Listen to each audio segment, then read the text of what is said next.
Nedažnai visuomenės sveikatos priežiūros specialistams tenka galimybė pasimokyti iš kolegų užsienyje.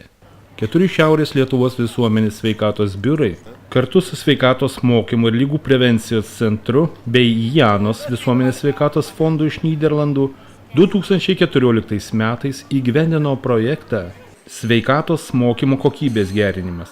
Projekto tikslas – tobulinti visuomenės sveikatos biurų paslaugas, siekiant, kad jos taptų patrauklesnės ir labiau atitiktų įvairiaus amžiaus žmonių poreikius. Įgyvendinant minėtą projektą, dalyviai intensyviai mokėsi anglų kalbą, po to vyko į 2 savaičių trukmės kvalifikacijos kėlimo stažuotę Nyderlandų karalystėje. Stažuotėje dalyvavo 15 dalyvių iš Lietuvos, po 3 atstovus iš Pasvalio, Biržų, Panevėžio miesto ir rajono visuomenės sveikatos biurų, taip pat Vilniaus sveikatos mokymų ir lygų prevencijos centro. Olandija kaip stažuotės vieta pasirinkta neatsitiktinai. Steigiant valstybių visuomenės sveikatos biurus, Sveikatos apsaugos ministerija rėmėsi Olandijos praktika. Sveikatos sistemos panašumai abiejose valstybėse yra akivaizdus. Olandai jau eilę metų pirmauja Europoje pagal valstybės skirimą finansavimą sveikatos priežiūrai. Tai pasimokyti buvo iš ko. Dalyviai buvo supažindinti su sveikatos ir švietimo sistemomis Olandijoje, programomis skirtomis svarbiausiams Olandų problemams spręsti. Olandijoje yra įprasta, kad įgyvendinant įvairias programas ir teikiant individualią pagalbą sveikatos stiprinimo klausimais, labai glaudžiai bendradarbiauja skirtingos institucijos, o taip pat įvairių sričių specialistai. Stengiamės kiekvienam asmeniui įdiegti suvokimą, kad sveikas pasirinkimas turi būti lengvas pasirinkimas, teigia Haarlemo savivaldybės visuomenės sveikatos priežiūros tarnybos direktorius Franklin Piers, kuris maloniai priėmė lietuvių delegaciją Haarlemo miesto savivaldybėje. Šioje savivaldybėje gyvena 150 000 gyventojų. Į Haarlemo savivaldybės darbuotojai, kaip ir kitų įstaigų darbuotojai, į darbą atvyksta ne automobiliais, kaip yra pas mus, bet dviračiais. Haarlemo miesto Stedelyk gimnazijoje mokosi 825 vaikai. Tai vidurinė mokykla, kurioje mokosi tik labai motyvuoti ir gabūs vaikai.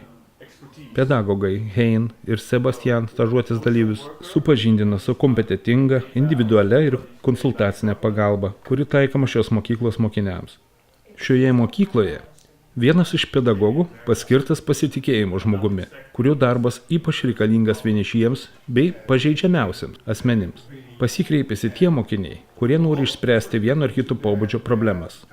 Stresas, pernelyg ambicingas tėvų požiūris, bendramokslių patyčios, anoreksija ar panašios problemos. Tai konfidencialus darbas, sako pasitikėjimo mokytojas Sebastianas. Stažuotės dalyviai lankėsi skirtingų miestų, taip pat skirtingo pavaldumo institucijose, kurios rūpinosi Olandų sveikata ir moko bendruomenės sveikos gyvensenos principų. Viena iš tokių – Kennemerland miesto smurto šeimoje paramos centras. Šio centro vadovė ponia Ivona Veldhuisen papasakojo, kad smurto šeimoje pagalbos centras yra savarankiška įstaiga, bet išlaikoma valstybės. Centro tikslas – sustabdyti smurtą šeimose, įsiterpinti problemos sprendimą kaip įmanoma skubiau, nes 80 atvejų 100 toks smurtas yra nepastebimas. Dažniausiai nukentėjusysis mums paskambina arba ateina pasikalbėti į centrą, sako centro darbuotojas Ina ir Laura. Pirmiausia, išsiaiškiname situaciją, tuomet specialistai tarėsi tarpusavėje, ką konkrečiai situaciją galima padaryti ir galiausiai tariamasi su klientu, kaip išspręsti problemą. Daugiausia kreipiasi moteris, kurios nukenčia pačios arba vaikai, bet būna atveju, kai šeimoje skriaudžiamas vyras, sako centro vadovė Ilona. Visos stažuotės metu lietuvius lydėjo ir programa rūpinasi Janos visuomenės sveikatos fondo ekspertė Jani Van Dijk. Haarlemo kolegijoje visuomenės sveikatos specialistė dietistė Mariška Rinkel papasakojo apie kolegijoje įgyvendinamas programas, skatinančias sveiką vaikų mitybą ir fizinį aktyvumą. Pasak Mariškos, 1 iš 7 vaikų Olandijoje yra nutukęs. Viršsvorio problemos prasideda maždaug 8-mečiams, o daugiausia nutukusių vaikų būna tarp 14-15 metų amžiaus vaikų. Nutukusiems vaikams mokykloje reikia papildomai lankyti fizinio lavinimo pamokas, sako dietologė ir visuomenės sveikatos specialistė Mariška. Už šias papildomas pamokas fizinio lavinimo mokytojams moka savivaldybė. Stengiamasi, kad pamokos būtų kaip įmanoma patrauklesnės ir vaikai norėtų sportuoti.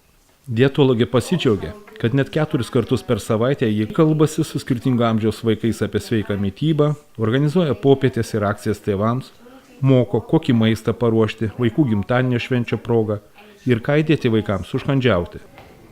Po jaukią mokyklos aplinką pavedžiojo patys moksleiviai.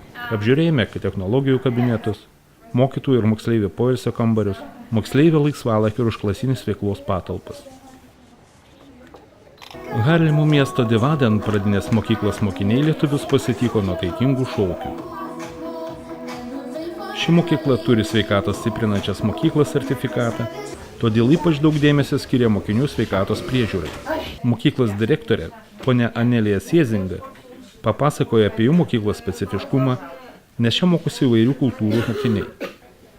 Mokyklos bendruomenė ieško geriausių sprendimų, atitinkančių skirtingų tautybių, religijų tiek tėvų, tiek vaikų norus, taikant sveikos gyvensenos principus. Olandijoje vaikai nuo mažens pratinami būti fiziškai aktyviais. Pataugus ir saugus dviračių takai turbūt lemia tai, kad tėvai vaikus į mokyklą veža ne mašinomis, bet palydi juos dviračiais. Atvykus į Deark pradinę mokyklą, Nieuvinep mieste pirmiausiai akis krenta erdvios dviračių aikštelės, vienu metu talpinančios net kelis šimtus dviračių. Deark pradinėje mokykloje, kurioje mokosi 400 vaikų iš katalikiškų šeimų, projekto dalyvius pasitiko mokyklos direktorius ponas Evertas Jonkeris bei mokyklos slaugytoja ponia Annemik Bos. Šio vizito tikslas – išsiaiškinti, kaip vykdoma užkrečiamųjų ligų prevencija pradinėje mokykloje. Pasak slaugytojos Annemik, pačią pirmą dieną, kai vaikas atvykdamas į mokyklą, jam duodamas specialus krepšys, į kurį dedami lauko rūbai. Tokia prevencijos priemonė taikoma dėl to, kad mokykloje neplistų tokios užkrečiamos lygos kaip pedikuliozė, niežai ir kitos. Mokyklos koridoriuose visi vaikų rūbai sudedami šiuos maišus ir pakabinami jiems skirtose vietose. Karantinas, pasak ponios Annemik, labai retas dalykas mokykloje. Yra parengtas planas, kaip elgtis užkrečiamųjų lygų protrūkio atveju, kaip vyktų dezinfekcija ir panašiai. Sergant vėjaraupiais, vaikams nedraudžiama eiti į mokyklą, netgi atvirkščiai. Norima, kad vaikai kuo anksčiau persirgtų šią ligą. Kiekvienas vaikas į mokyklą turi atsinešti dėžutę su priešpečiais. Klasės mokytoja stebi, kad vaikams būtų įdėta vaisių, daržovių bei sveikų gėrimų. Jeigu vaikas atneša netinkamą maistą, kalbamasi su vaiko tėvais. Didžiulį susidomėjimą sukėlė pedikuliozės tikrinimo procedūra. Pasirodo, vaikų galvos šioje mokykloje tikrina ne visuomenės sveikatos specialistas ar slaugytojas, bet keli pasirinkti tėvai savanoriai. Vaikai visiškai nesigėdi šios procedūros ir noriai sutinka, kad jų galvytės būtų šukuojamos ir tuo pačiu tikrinamos, ar nėra utėlyčių. Jeigu tikrinimo metu randama utėlių, skambinama vaiko tėvams, o tikrintojams už savanoriavimą įteikiama mokyklos vadovo padėka arba simbolinė dovanėlė. Deark pradinė mokykla skiria daug dėmesio vaikų higienos įgūdžių formavimui ir lavinimui. Vaikai specialiai mokomi, kaip elgtis tualete, kad nuolat būtų palaikoma ideali švara, sudaromi specialūs naudojimusi tualetų grafikai, kuriuose vaikai turi atsižymėti, kad naudojasi tualetu ir jį paliko tokį pat švarų, kaip ir rado. Klasės mokytoja papasakojo, kokius metodus naudoja, kad klasėje nebūtų triukšmo ir chaoso, ir kaip dirbama su hiperaktyviais vaikais. Vaikai mokomi kontroliuoti savo elgesį ir prisimti atsakomybę už jį. Pradinė mokykla turi padėti pagrindą vaikui tampant bendruomenės nariu, sako mokyklos direktorius ponas Evertas Jonkeris. Janas visuomenės sveikatos fondo prezidentė, lietuvė Daina Toleikytė, papasakoja apie tai, jog mokykloje veikia krizių įveikimo komanda, kuris stebi, ar vaikai nenaudoja psichoaktyvių medžiagų, ar nepatiria smurto namuose ar mokykloje, ar be priežasties nelanko mokyklos. Stebi, ar vaiko elgesys nepasikeitęs ir ar nėra požymių, kad vaikas serga depresiją ar net galvoja apie savižudybę. Pasak ponios Dainos, visi mokiniai turi išklausyti specialius kursus, tokius kaip pirmoji pagalba ar priešgaisrinė sauga. Gavę bazinį apmokymą, turi atnaujinti šią žinias nerečiau kaip kartą per metus. Netrukus visi dalyviai buvo pakviesti stebėti, kaip vyksta rankų plovimo užsiėmimai mažiausiųjų grupėje. Užsiėmimą vedė visuomenės sveikatos specialistė Monique Leyen. Monique papasakojo, kaip svarbu yra investuoti į lygų prevenciją. Taip pat kokias mokymo priemonės naudoja mokant vaikus higienos įgūdžių ir sveikos gyvensenos principų. Jos kompetencijoje yra informuoti tėvus apie imunoprofilaktiką bei skiepyti vaikus nuo įvairių užkrečiamųjų ligų. Lankantis Olandijoje, būtina paragauti nacionalinių užkandžių laikomų silkės. Įdomiausias yra šios žuvies valgymo būdas. Ją olandai paprastai valgo atsistoję. Silkę ją paima už uodegos, avoliuoja svogūnuose, iškelia aukštyn ir užvertę galvą įsideda į burną. Taip vis atsikąsdami, vietiniai suvalgo silkę iki uodegos. Ne tik skanu, bet ir linksma. Šios pradinės mokyklos kieme įrengtis modernūs sporto aikštynai ir vaikų žaidimų erdvės. Sveikatos mokymų ir lygų prevencijos centro vadovas Romualdas Sabaliauskas, dar žinomas kaip aistringas futbolo žaidėjas, neatsispyrė pagundai pažaisti futbolą su olandų vaikais. Žaidimų aikštelės padengtas specialia amortizuojančia danga, kad netyčia nukritęs vaikas nesusižalotų. Mokyklos žaidimų aikštynai stebina savo plotų ir įvairovę. Futbolo, teniso, tinklinio aikštelės, čiuožynės, laipynės, smėlio zonos, plėdučių tramplynai ir kita. Tokios pat erdvės ir originalios vaikų žaidimų aikštelės įrengtos ir gyvenamosiose Nieuwenne miesto rajonuose. Todėl olandų vaikai mielai laiką leidžia lauke. 5 stažuotės dieną lietuvių delegaciją priėmė Europos sveikatą stiprinančių mokyklų koordinatorius ponas Golfas Bliujys, kuris papasakoja apie sveikatą stiprinančių mokyklų plėtros tendencijas ne tik Nyderlandų karalystėje, bet ir visoje Europos Sąjungoje. Sveikatą stiprinančios mokyklos Olandijoje pradėjo kurtis 1985 metais. Šiuo metu, pasak pono Golfo Bliujys, nacionaliniu ir vietos lygmeniu priimtas nutarimas, kad visos Nyderlandų karalystės mokyklos turės tapti sveikatą stiprinančiomis mokyklomis. Viena iš motyvacinių priemonių tapti sveikatą stiprinančia mokykla yra ta, kad gavus sertifikatą mokykloms skiriama nemenka finansinė valstybės ir savivaldybės parama. Ponas Golf Bliujys įsitikinęs, kad švietimo ir sveikatos priežiūros sektoriai turi kalbėtis kartu.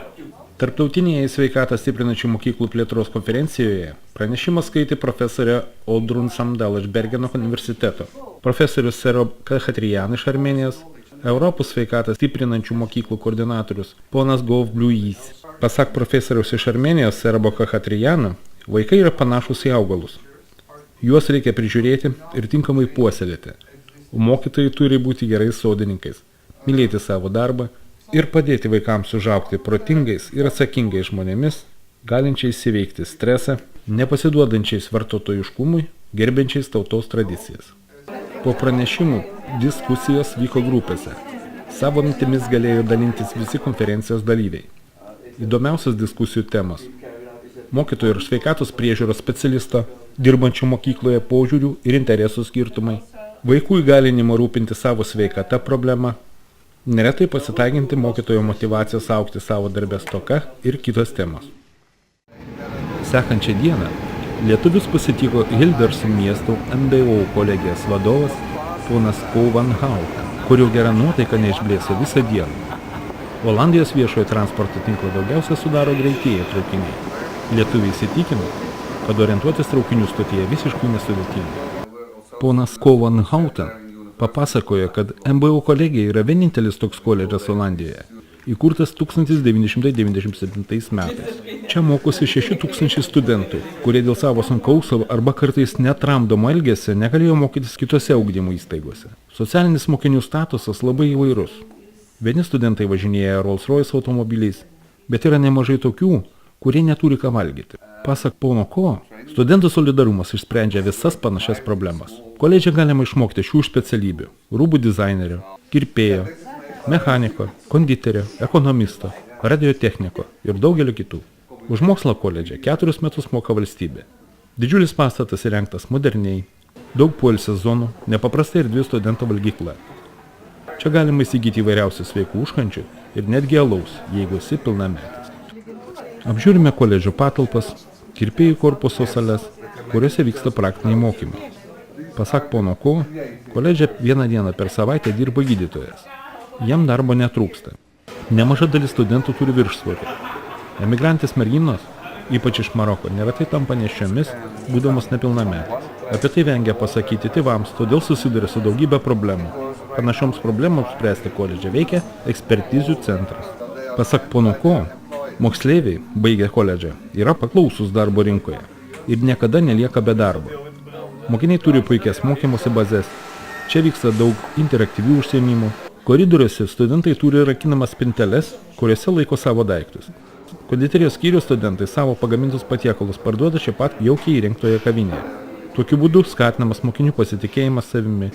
Koridoriuose gausu sveiką maistą propaguojančių plakatų.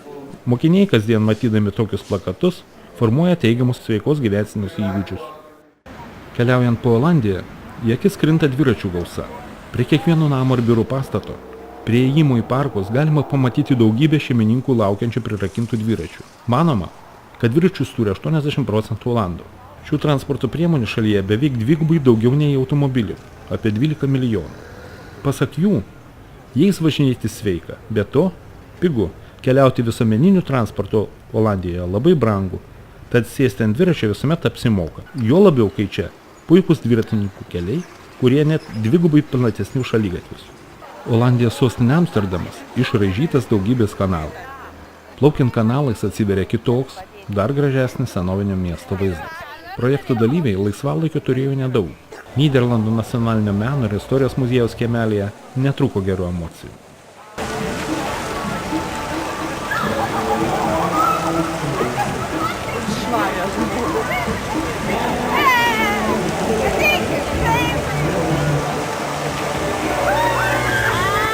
Vienas iš pačių populiariausių olandiškų suvenyrų, kaip beje ir Lietuvoje, yra medinės klumpės. Olandija vadinama ne tik milijono dviračių šalimi, bet ir pasaulio gėlynu. Kasdien šioje šalyje parduodama po 10-20 milijonų gėlių. Lankantis Amsterdamo gėlių turguje, akys raibo nuo įvairiausių žiedų. Janos visuomenės sveikatos fondo ekspertė Janė Van Dijk papasakoja, kad kiekvienas vaikas Olandijoje yra ką nors girdėjęs apie sveikatinimo programą Lekker Fit.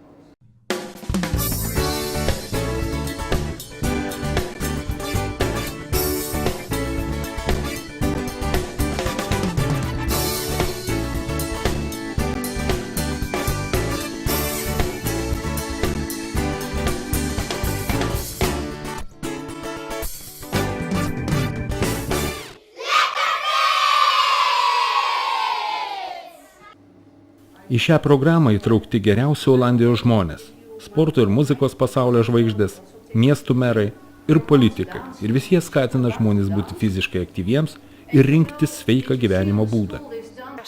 Olandijoje kaimo vietovės taip pat išraižytos dviračių takais.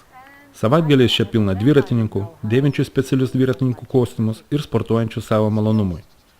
Prie šių takų pastatyti vietovės žemėlapiai su maršrutų nuorodomis, atstumais ir vietovės numeriu. Paprasta orientuotis. Lietuviams buvo įdomu pažiūrėti į didžiausią Europoje Linaušof atrakcionų parką, kuriame savaitgalius leidžia šeimos turinčios vaikų. Šiame parke įrengta 350 skirtingų atrakcionų ir žaidimų vietų. Per metus parke apsilanko apie 300 000 lankytojų.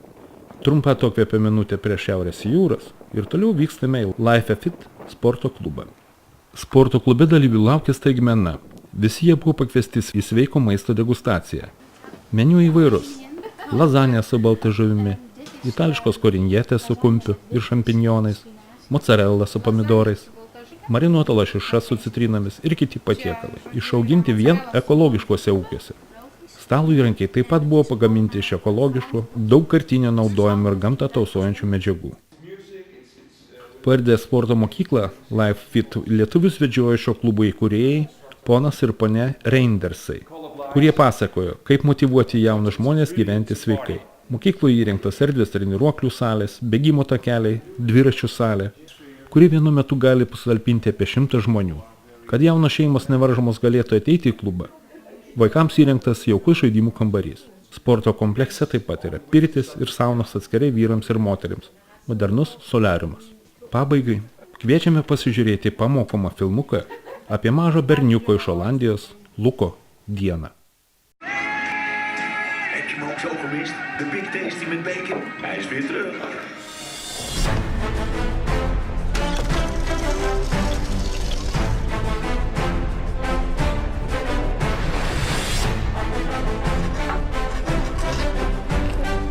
Deze is lekker.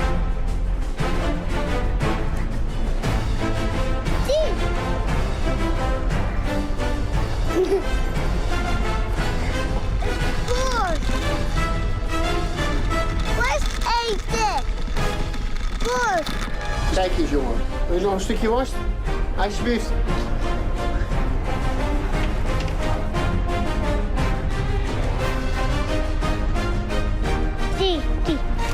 Die weg. Tijger eten.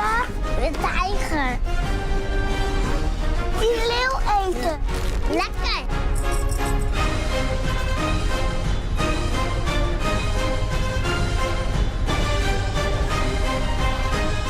Die eten. Die. Vind je het lekker? Heb je zin? Alsjeblieft, geniet ervan. Nee. Nee.